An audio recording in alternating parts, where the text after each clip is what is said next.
길을 떠났고 요나단은 성 안으로 들어갔다. 아멘. 이는 살아계신 하나님의 말씀입니다. 예. 요즘에 그 왕사남이라고 한국에서 천만 영어가 다시 한번 이렇게 생겨서 뜨고 있습니다. 한국에 계실 때 왕사남 보고 오셨나요? 아니요, 보셨어요? 예. 천만 영어가 되고 있는데, 저도 뭐 보진 못했지만, 대략적으로 좀 그 줄거리를 이렇게 보니까, 그 유해진이라는 그 유명한 그 배우가 있지 않습니까? 그 사람이 어몽도라는 인물로 이렇게 나오는데, 이 폐위당한 어린 왕, 단종. 단종은 지극정성 돌보는 내용입니다. 감동적인 것은요, 온 가족이 목숨을 걸고, 이 세조의 눈을 피해서 이 단종 나중에 이제 죽게 되잖아요. 그 17살에 죽게 되는데 그 세조가 아주 그냥 밖에다 버려져서 그냥 들짐승에 먹게 하라고 시신 건들면 삼족을 멸한다고 그렇게 해가지고 아무도 손을 못 대고 있었는데 이 여몽도가 목숨 걸고 가족들하고 잘 이렇게 해가지고 몰래 저기 산 쪽에다 표시해 놓고 그 묘지를 해놨고 그걸 잘 돌봤어요. 그러니까 나중에 이제 세조가 가고 그 다음 후대 사람들이 이 단종을 다시 이제 보기시킬 때 그 능을 이제 만들 수가 있게 됐죠. 그래서 아직도 한국 가면 그 단종의 묘가 이렇게 잘 있게 되는데, 이 영화가 사람들의 관심을 이렇게 끄는 것은 약자에게 용기를 주고 목숨을 걸고 이 의리를 지킨. 처음에 이제 그 영화 보면은 어느 정도가 이렇게 단종이 삶의 의지를 잊어버리거든. 그래서 음식도 안 먹고 그러는데 이 여몽도가 계속 가서 얘기하고 그래서 단종에게 삶의 의지를 주고 그렇게 했는데 끝내는 뭐냐 사약받고 죽었지만 그 마지막까지 의리를 지킨 모습, 끝까지 약속을 지킨 어떤 그런 내용들 때문에 사람들에게 큰 감동을 줘서 이게 천만 영화가 되고 있습니다. 그런데 오늘 성경 말씀이 이 천만 영화의 소재가 될 만한 그런 내용입니다. 구약의 그 많은 스토리 중에서 우리의 감성을 울릴 만한 내용이에요. 좀 여러분들이 이 배경을 아시고 좀 자세히 본다고 한다면, 이게 아주 상당한 좋은 내용, 감동을 주는 내용이죠. 근데 이것이 단순히 감정을 고양시키는 것이 아니라 우리의 믿음의 여정에서 어떤 상황에서도 다시 일어설 수 있는 그런 용기를 주는 내용입니다. 그래서 오늘 설교의 핵심 주제는 뭐냐? 우리 함께 한번 읽어보겠습니다. 하나님 앞에서의 언약은 어려움을 이길 힘이 된다라는 것이에요. 여러분들 어떤 어려움 앞에 계십니까? 어떤 위기가 여러분의 마음을 자꾸 이렇게 그냥 심장을 벌렁벌렁 뛰게 만들고 이렇게 밤에 자다가 깨게 만들고 좀 그런 게 없길 바라는데 있을 수가 있잖아요. 그럴 때 우리가 어떻게 했을까요? 하나님과 맺은 언약, 하나님으로 인해서 맺은 언약들을 기억해야 됩니다. 그러면 나의 약함을 강함으로 사용하시는 그 하나님의 일하심을 보게 될 것입니다. 오늘 말씀은 20장 1절에 다윗이 은밀하게 요나단을 찾아가는 것으로부터 시작하죠. 지난번 이야기에 보셨듯이 다윗은요, 이 생명을 부지하기 위해서 도망자가 되었습니다. 사울왕이 보낸 그 암살단을 피해서 집을 떠나서 사무엘 선지자가 있는 그 라마의 나호까지 갔는데 거기까지 사울이 군사들을 보내서 안 되니까 본인이 직접 찾아와서 그런 일이 있었죠. 사무엘 선지자가 있는 곳도 안전한 장소가 되지 못했습니다. 사울이 왕으로 이스라엘 땅에 있는 한 이 이스라엘 어느 땅에서도 다윗에게는 안전한 장소가 없었습니다. 그래서 이 다윗은 이스라엘 땅을 떠나기 전에 사울 왕의 아들, 그리고 이스라엘의 왕자, 또 자신과 친구로 지내기로 굳게 언약했던 이 요나단을 살짝 마지막으로 찾아가서 오늘 마지막 호소를 하고 있는 거예요. 내가 무슨 잘못을 했길래 네 아버지가 자꾸 이렇게 나를 죽이려고 하느냐, 하소연을 합니다. 요나단은 절대 그런 일 없다. 아버지가 무슨 일 할 때마다 항상 자기가 의논하고 나한테 숨기는 일이 없다. 그렇게 다윗을 안정시키지만 아니다. 니네 아버지가 네가 나를 사랑하는지 알고 이 일만은 너한테 지금 숨기고 있는 거다. 그래서 지금 죽음과 나는 한 발짝밖에 되지 않는다라고 그렇게 자신의 그 어려운 마음을 토로합니다. 그래서 이 얘기를 요나단이 그동안 내가 왕궁에서 너무나 평화하게 지내서 이 친구 다윗의 사정을 내가 잘 몰랐구나. 미안한 마음으로 그래 네가 필요한 게 뭐냐? 내가 뭐든지 널 도와주겠다.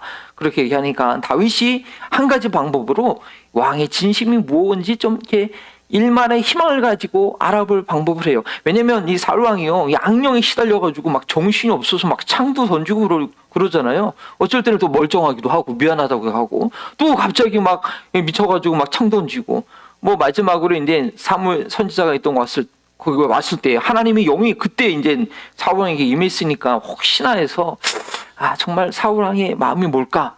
그걸 좀 이제 확인하고 싶었던 거예요. 그래서 어떤 제안을 하느냐? 매월 매월 달의 첫날은 이제 왕과 같이 보좌관들이 이제 식사를 하나 보죠. 예. 그때 다윗이 그 보좌관이니까 같이 있어야 되는데 그 자리를 이제 비울 거란 거예요. 비우면서 자기가 고향 베들레헴에 가서 가족들과 함께 매년제에 참석하러 갔다고 왕한테 직접 보고하는 게 아니라 요나단을 통해서 얘기하게 만드는 거예요. 그래서 그 사울 왕한테 그렇게 얘기를 했는데 이제 그 첫째 날이 다가오는데 만약에 너희 아버지가 그래 뭐 그럴 수도 있지 하고 그냥 인정하면 나에 대한 그런 마음이 진심이 아니라 악령이 시달려서 그런 것이라고 내가 알고 그럼 만약 그게 아니라 정말 내가 간 거에 대해서 뭐 화를 내면 그냥 아버지가 사울 왕이 정말 나를 죽이려고 하는 거다라고 판단하겠다는 거예요. 왜냐면 지금 사울은 다윗이 막 승승장구하니까 내 왕위를 빼앗을 그런 사람인 것 같아서 그런 의심을 하고 있는데 나랑 같이 밥을 안 먹고 고향으로 내려갔다? 이건 뭐예요? 고향 사람들이 그걸 결집해서 지금 반란을 일으키려고 하는 거 아니야? 과대망상이죠. 그런 생각이 있으면 화를 내는 거예요. 그러니까 니네 아버지가 만약에 이렇게 화를 내면 니네 아버지는 정말 날 죽이려고 한 거다라고 그렇게 이제 얘기를 해죠. 그래서 다윗은 그러면서 요나단이 자신을 처음 만났을 때 친구로 되기로 한 약속을 이제 상기시킵니다. 그리고 자신에 대한 신의를 버리지 말아달라고 부탁합니다. 자기 나랑 친구 언약을 맺지 않았느냐. 만약에 내게 허물이 있다고 한다면 친구로서 요나단 너가 나를 직접 처단하지 아버지께까지 나를 데리고 갈 그럴 필요가 있겠느냐. 아주 감정적인 호소를 하죠. 옛날에 친구라는 영어도 이제 천만 영화인데 거기 보면은 참 아주 친구끼리 아주 그냥 그 감정적인 게 나오잖아요. 그걸 차라리 네가 날 죽이라. 뭐 이러는 거예요. 네. 이게 무슨 말이냐면 여기서 이제 자신에게 허물이 있다는 것은 뭐냐? 사울 왕이 의심하고 있는 것처럼 다윗이 이스라엘의 왕이 될 사심으로 지금 반역을 꾀하고 있는 것이고 그것이 사실이라면 야, 너 왕의 후계자이는 요나단 네가 날 처단하면 된다. 내가 정말 그런 욕심 있는 사람이라면 요나단은 절대 그런 일 없을 것이라고 합니다. 요나단은요 다윗을 처음 만났을 때부터 하나님의 뜻을 받아들인 그런 믿음의 사람이죠. 그래 내가 아니라 다윗을 하나님께서 왕으로 준비하셨구나라는 것을 인정하고 있었던 그런 왕자였어요. 오늘 읽은 본문에도 그런 요나단의 생각이 드러나죠. 만일 아버지 사울 왕이 다윗을 죽이려고 하는 마음이 있다는 것을 내가 알았는데도 알게 되면 내가 그것을 반드시 일러주겠다. 내가 그걸 속이면 하나님이 나를 벌하신다. 내가 그렇게 맹세를 합니다. 그러니까 다윗이 그 사실을 어떻게 나한테 알려줄 수 있겠냐. 지금 니네 아버지가 모든 스파이를 다 이렇게 해서 이스라엘 전역에 있는데 어떻게 나한테 알려줄 수 있겠냐. 그렇게 하소연을 합니다. 그랬더니 이제 요나단이 자, 다윗 나와 함께 들로 나가자. 들로 데리고 나가요. 들판으로 들어가 나는데 그 들판은 지난번에 요나단이 다윗을 변호하면서 아버지 그러면 안 된다고 이렇게 사울 왕을 설득할 때 그 말하는 것을 그 들판에서 다윗이 듣게 했잖아요. 몰래. 아마 그 들판이었을 거예요. 그리고 그 들판은 지금 하나님께서 들으시는 하나님 앞에서 언약을 세우기 위한 그런 은밀한 장소가 됩니다. 거기서 죽음의 위협에 쫓기는 도망자 신세 가운데 있는 다윗에게 놀라운 용기와 확신을 주는 언약을 맺습니다. 근데요, 그 언약 내용이 보통이 아니에요. 여러분, 요 성경 말씀을 한번 잘 11절부터 13절부터 잘 보여주시면 보세요. 그 요나단과 다윗이 첫 대면에서 친구로서의 언약을 맺을 때는요, 이제 18장이 나와 있는 내용인데 지금 설명은 다윗이 그 베들레헴 촌동네의 어린 목동이었더라도 뭐예요?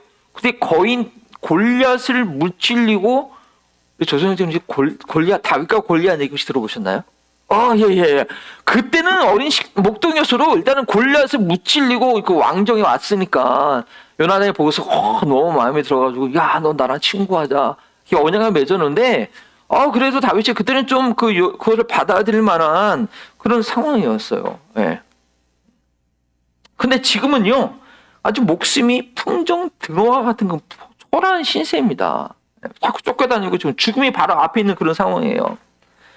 그런 다윗에게 변함없는 친구가 되기로 했던 언약을 이 요나단은 저버리지 않았을 뿐 아니라 더 아주 강력한 언약을 지금 요나단이 하나님 앞에서 세우려고 해요. 그 내용의 이면을 보면요, 놀라지 않을 수가 없어요. 다윗으로는 어리둥절한 내용이에요. 요나단 이스라엘의 왕자로서 그 아버지 사울 왕의 왕위를 이어받을 신분이지만 그러한 자신의 신분을 부정하고 내려놓고 다윗이 훗날 반드시 왕이 될 것이라는 그 믿음 하에, 그 전제 하에 지금 말하고 있어요. 13절에 뭐라고 얘기하느냐?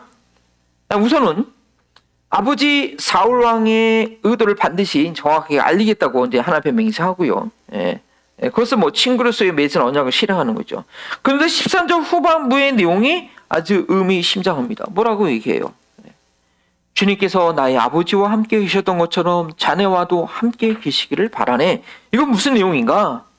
하나님께서 처음에 사울을 왕으로 기름 부어 세웠을 때 하나님께서 함께 하셨어요. 그와 함께 하셨던 것처럼 하나님 다윗 너와도 함께 하신다. 이건 뭐냐? 하나님께서 너를 왕으로 기름 부으셨다는 것을 지금 인정하는 내용이에요. 하나님과 함께 하시기 바랍니다. 왕에게 하는 축복하는 말이죠. 그리고 나서 14절에 자신과 자신의 후손에 대한 부탁을 합니다. 왕정시대에 왕이 아들이 아니라 다른 가문에서 왕이 세워지는 것은요, 왕조가 바뀌는 거예요.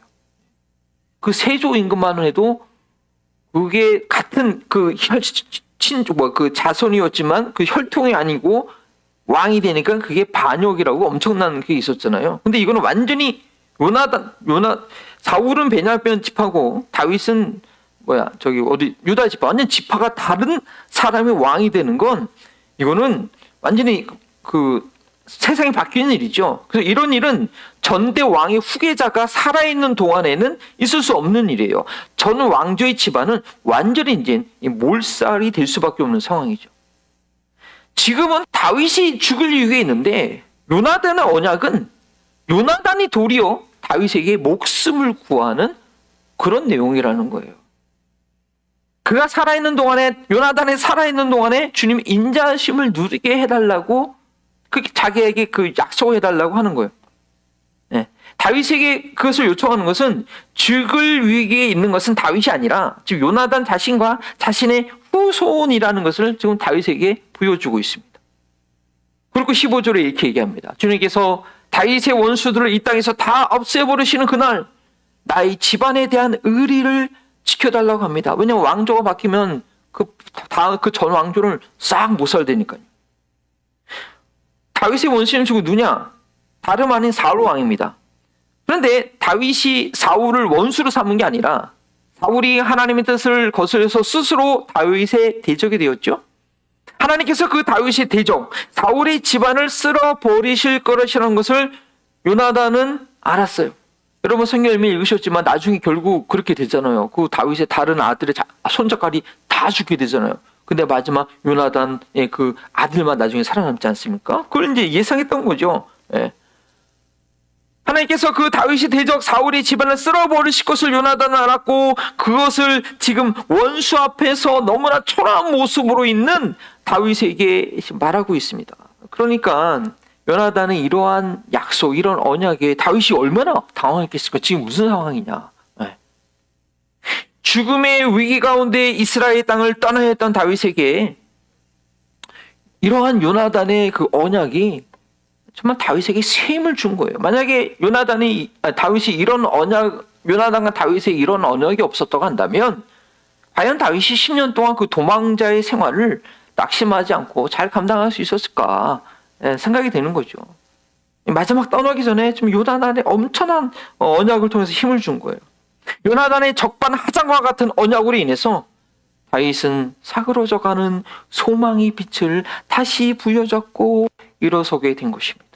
더구나 요나단은 이러한 약속을 누구 앞에서요? 하나님 앞에서 변할 수 없는 맹세의 언약을 합니다.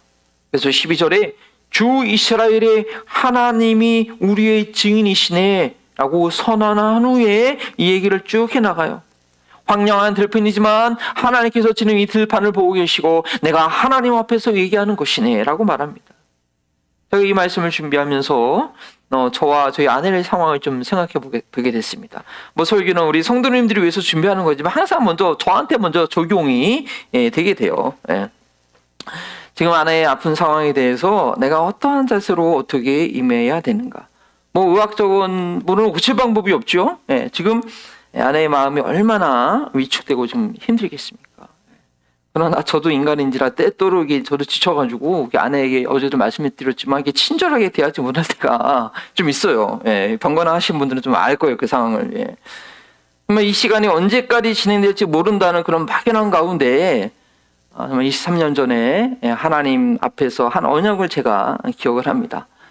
세상 사람들도 결혼식 할 때 이런 얘기 하잖아요. 아플 때나 가난할 때나 흰머리가 팥뿌리가 되도록 죽음이 두 사람을 나눌 때까지 서로 아끼며 돌보겠습니까? 이렇게 물어보면 줄에서 물어보면 예! 라고 이제 답하고 사역을 하지 않습니까? 그러나 저희는 무엇보다도 하나님 앞에서 하나님께서 짝지어 주신 것을 사람이 나누지 못한다는 믿음 가운데 지금까지 우리 가정을 좀 세워오고 있단 말이에요. 이런 언약 가운데 내가 어떻게 반응을 해야 되는 것인가? 누구보다도 약한 가운데 있고 당황스러운 아내에게 내가 어떻게 힘을 좀 줄 수 있을까?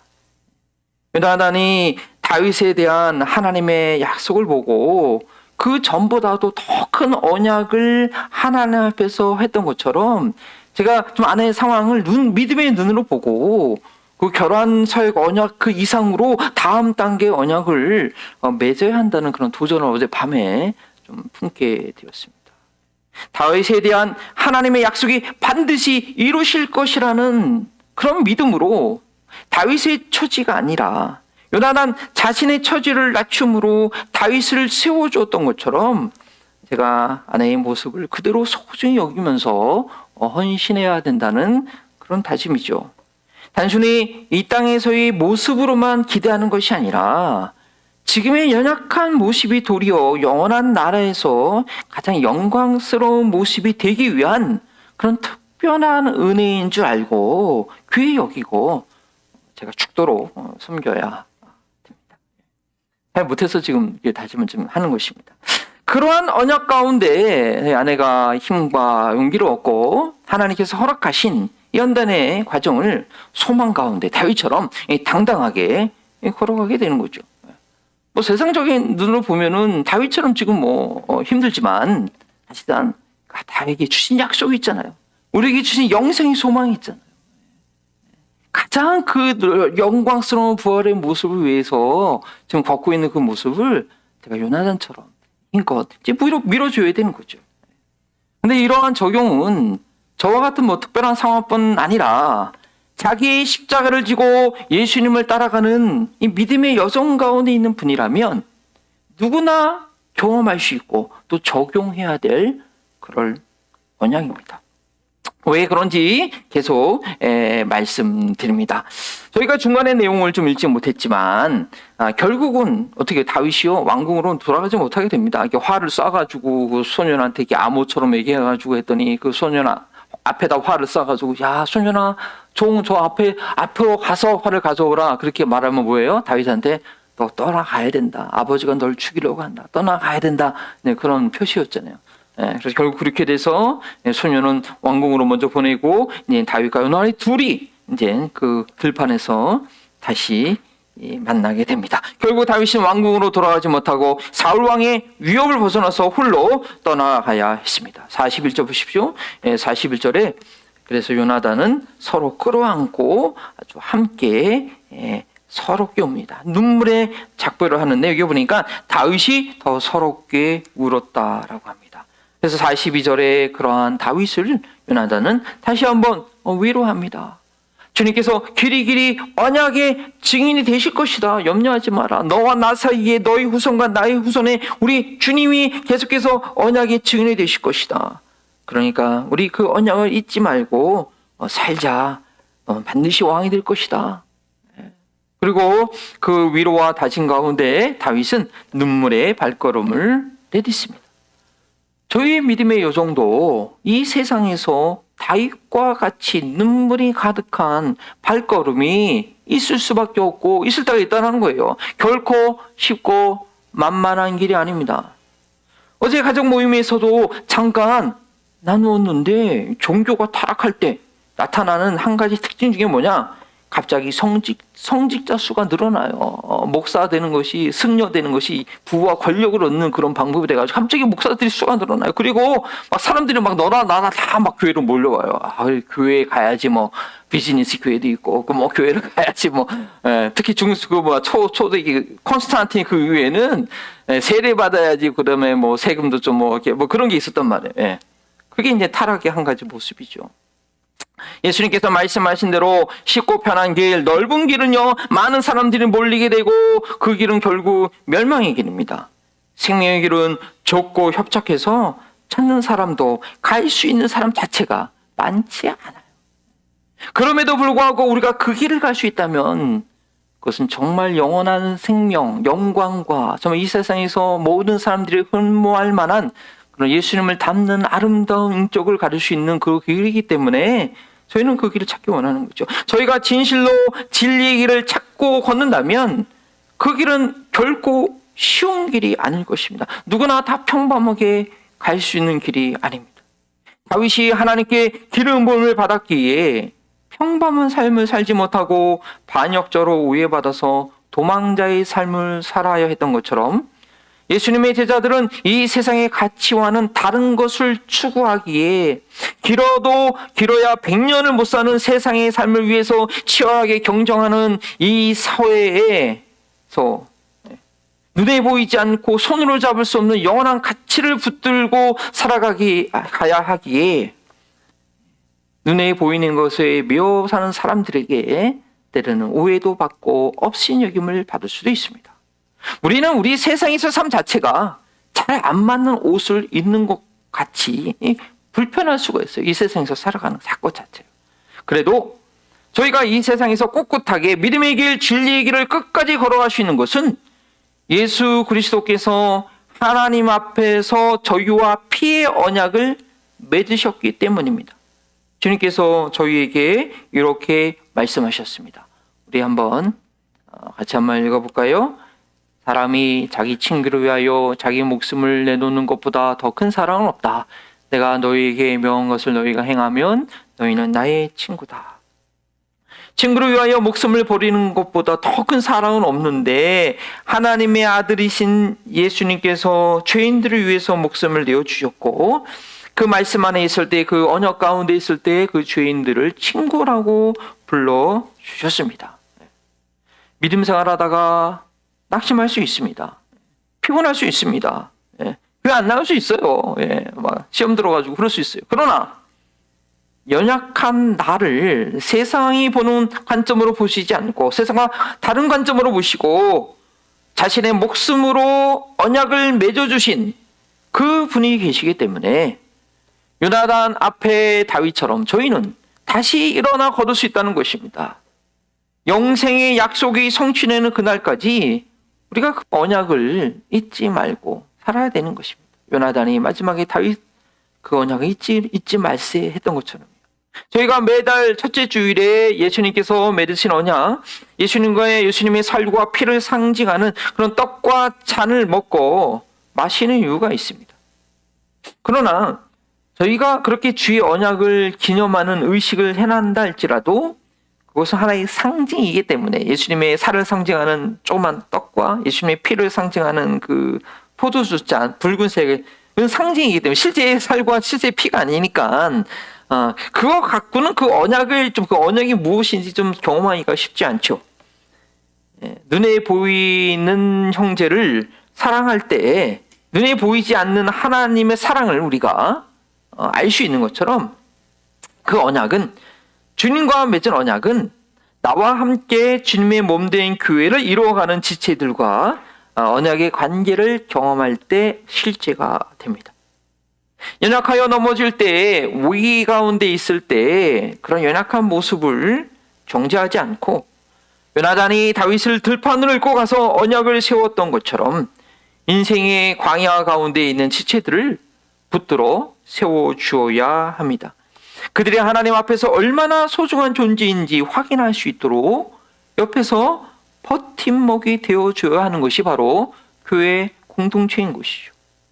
그러면 그 연약한 지체가 예수님께서 목숨을 희생하여 세우신 언약을 깨닫게 될 것입니다. 자신이 얼마나 소중한 존재인지, 나를 위해서 자기 목숨을 버리신 그 예수님 인하여 지금은 부족하지만 앞으로 어떻게 변화가 되고 어떻게 영광스러운 삶을 살 것인지, 다윗이 내가 왕이 될 그 영광을 소망하는 것처럼 그것만을 위해서 그 살았던 건 아니지만 그 자기 삶에 대한 확신을 갖고 용기를 내어 다시 그 자리에서 일어나게 되는 것입니다. 여러분 가운데 어떤 위기가 여러분들의 마음을 이렇게 쫄아들게 합니까? 무엇이 여러분들의 믿음 생활을 의심을 갖게 합니까? 세상에서도요, 나의 어떤 것을 걸고 은행에서 좀 계약서를 써주면, 융자를 내주면 아무것도 없는 그런 위기에서 한 번 정도 이렇게 넘어갈 수가 있죠. 네. 또 어떤 좀 힘 있는 사람이, 권력 있는 사람이 나를 도와주겠다고 약속만 해줘도 다시 한번 해보자, 다시 한번 사업해보자, 이렇게 할 수 있습니다. 그런데 저희가 어떻게 사람을 믿겠습니까? 제 자신의 연약함을 알듯이 이 사람은 사랑의 대상이지 신뢰의 대상은 아닙니다.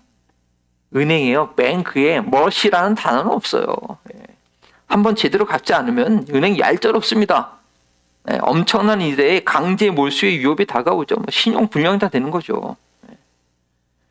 그러나 진리의 길을 걷는 저희들에게는 나를 위해서 죽으시고 다시 살아나신 이의 언약이 있습니다. 그냥 나는 한번 믿어볼까? 한번 망설이면서 이렇게 다가왔는지 모르겠지만, 그렇게 그냥 한번 믿어볼까라고 교회에 왔는지 모르겠지만, 이 교회는 그분이 목숨을 걸고 나를 사랑하시고 나 자신을 위해서 자신을 주셨기에 우리가 그분께 한번 붙잡힌 바가 되면 그분이 나를 목숨을 걸고 사랑하시고 나를 책임져 주시기 때문에 이 세상 어떤 모든 것이라도 돌파할 수 있다라는 것입니다. 그분은 죽음을 이기시고 부활하셔서, 이제 부활주일이 얼마 안 남았는데 지금 하나님 우편에 계셔서 지금도 하늘과 땅의 모든 권세를 가지시고 나를 위해서 행하신 분입니다.